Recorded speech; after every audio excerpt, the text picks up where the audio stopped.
But if you have acid reflux, you can mix comfrey, dried comfrey leaves or comfrey root with powdered slippery elm bark.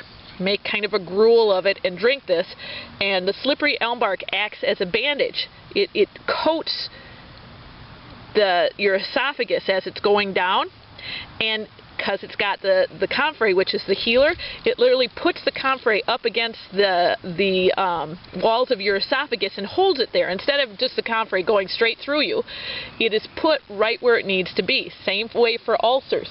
A little bit of comfrey and catnip mixed in with powdered slippery elm bark, it makes that coating effect. So it's like an internal bandage. A friend of mine had an infection in her digestive tract, and she took her medicine with slippery elm bark, her antibiotics, with slippery elm bark, because it put the antibiotics right there she ground the antibiotics up, but it put them right there at the source, and she said it made her heal faster. I've done it the same thing, except not with store-bought or pharmaceutical antibiotics, but with barberry or golden seal. I've used it with some people who have asked for help from me, and I've given them that. This powdered up mixed with some powdered barberry root, and that gets that antibiotic right to where it needs to and makes it stay there. Instead of, if you were just to take comfrey, like a comfrey tea, that comfrey would go straight through to your stomach and then of course out the other end. So when you mix it with the slippery elm, it's part of the coating. It becomes part of the coating. You can do the same if you have an ulcer, like say you have a sunburn that is so bad it's gone 3rd degree where you've had the blisters and an opening, or an ulcer like you got a bug bite that turned into an open ulcer. You can use slippery elm bark and comfrey on externally too, and it makes its own bandage and it keeps it there. So slippery elm, it's one of those things in itself. It's very full of nutrients. One of the things that I hear every now and then from survivalists are, well, if the world ends, I'm just going to eat whatever I can find. Well, that's actually not what you have the ability to do. When you get into a stressful situation, any kind of stressful situation, your body simply will not change diets. It won't allow you to. You will not eat. People have starved to death. It was seen in Russia during World War II in Kiev, in World War II when the Germans invaded, and the people had food around them, but it wasn't what they were used to, and they literally starved even though they knew they had food. It wasn't even like they didn't have the knowledge of how to get it. They knew that food was there, but their bodies would not allow them to eat it, because when your body is super stressed, the last thing it's going to do is stress itself out more by having a new diet. And people literally starve to death with food around them.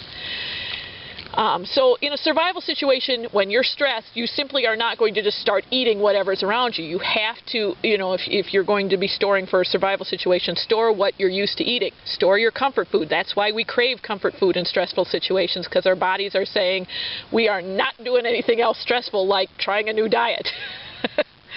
But slippery elm bark, if you make kind of a gruel out of it, and eat it and consume it, in itself, it is full of nutrients. It's very full of vitamins and minerals.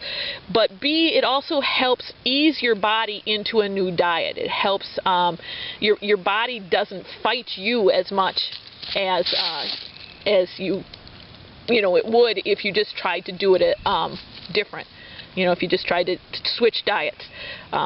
You're not going to be able to do that.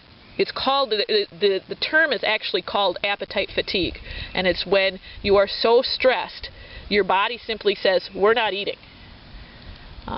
And, survival situations tend to be a bit stressful.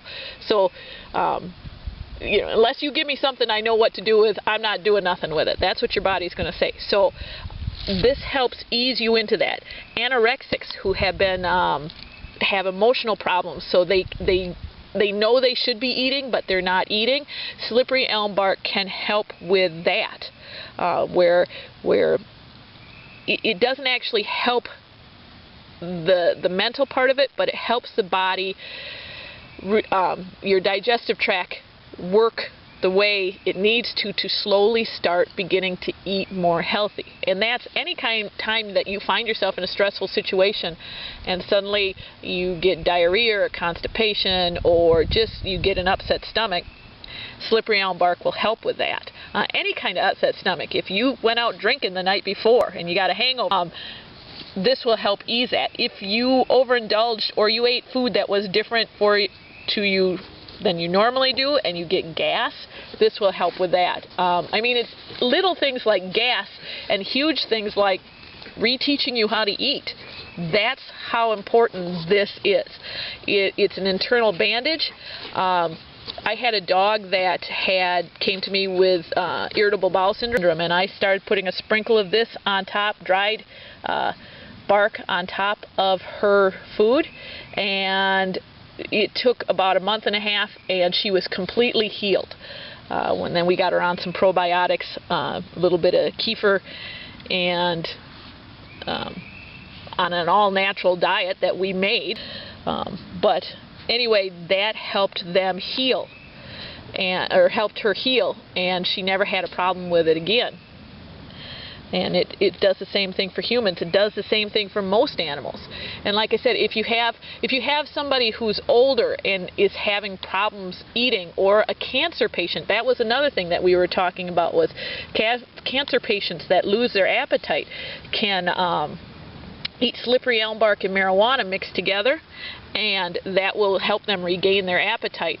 Older people who have a harder time digesting, maybe they're sick people who are recovering and their bodies can't digest, eating slippery elm bark gruel is a great way. They can eat 2-3 weeks of this in a row and still be getting most of the vitamins and nutrients they need. Of course, you're wanting to get them eventually onto real food, but that is a good way of getting someone from not being able to eat to being able to eat.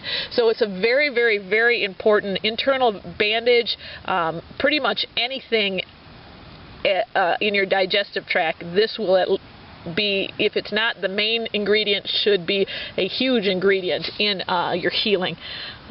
Slippery elm bark is just very, very, very important, which is, of course, why the first year I came back to my farm, I planted a whole grove of it, so I have plenty of slippery elm. And I'm going to plant some more. I'm going to gather up some of these seeds. So anyway, I will let you go. I'm going to gather up some of these seeds and peel this bark off, and then I'll take you up and show you some of the dried bark. When you get everything completely dry, and bark, you really, if you're going to store it, you have to dry it. Everything needs to be dry, but like fruit, if you put it into like a plastic baggie or something like that, it can keep for a little while. But if you want this to store for the entire year, until the next time that, next year when you do your next harvesting, then you want it completely dry. And so you get basically a dried bark. I keep one dry bark. This one's almost empty. I've got to get my powder. And then when this is empty, then I'll shred this up and fill this one back up, and not shred this, take this and just turn it into powder. And how I do it is I do it through a spice grinder or a coffee grinder. You can just buy them at the store, and they're like $15, and it's electric. You can, if it's completely dry, you can powder it in a good coarse mortar and pestle. If you got one that's smooth on the inside, it's not going to do it for this. But if you got a nice coarse one, then you can powder it in that. The powder is mainly what's used. I got just a little bit of water here, and you take that water, and you take it and mix it in. And we're just going to give it a minute or two here. And I hardly put any in here. But this stuff, it expands. Whenever you take this, you really truly want to take it with a lot of water, because it will expand a whole lot, and it'll actually turn the water into kind of a mucusy. It already is very slimy there, but you can see it's getting bigger as we sit here. And this was just, it wasn't even a pinch of slippery elm bark, and it just turns everything into a slippery mass. It coats, it takes it takes the any kind of medicine you want. It in itself is soothing, so it'll help coat the intestines and kind of keep or coat anything internally from the minute you put it in your mouth all the way to comes out the other end. It's going to coat that, and that's going to help, like if you have something in you that your body doesn't like, a virus or a bacteria or something, it'll help push that through very quickly instead of having it cling to the sides of your intestinal wall so that you keep up with diarrhea for a long time. This is really good for diarrhea, anything that causes it.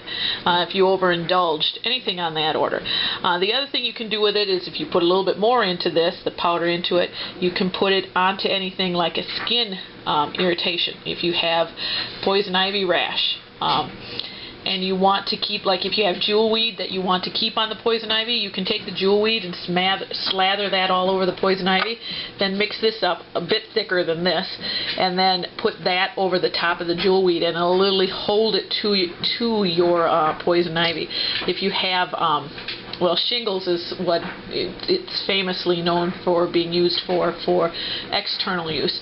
You put it on shingles, and while it doesn't cure the shingles, it'll start nourishing the skin, making the skin stronger, and it will soothe. It'll feel good. And what's really good for is if you take this here and oatmeal and mix them together, and that just feels so great. So that's slippery elm. Slippery elm is, like I said, it has been my friend for a very long time. It's a great thing to know for stress times. If you're ever in a stress time, having slippery elm there is going to help you make it through that stress time better, just because it's going to keep your internal works on order, keep it working, which people don't realize how much stress affects their digestive tract. It's a huge thing on how you can eat. You may not even be able to eat, period. Your body may just simply say, I will not eat in high stress times, especially if you have nothing that is something you want to eat. None of your comfort foods, your body may simply refuse to eat. And so this can help you through that. It is an amazingly excellent healing herb. Get to know your slippery elm if you're in that area. And slippery elm is, most health food stores will carry it. And just make sure when you go to a health food store to ask and make sure that that it's harvested with respect. And they don't just go and strip all the bark off of every tree and just kill the tree. That they just harvest a little bit, and a good health food store should have that. So anyway, slippery elm bark.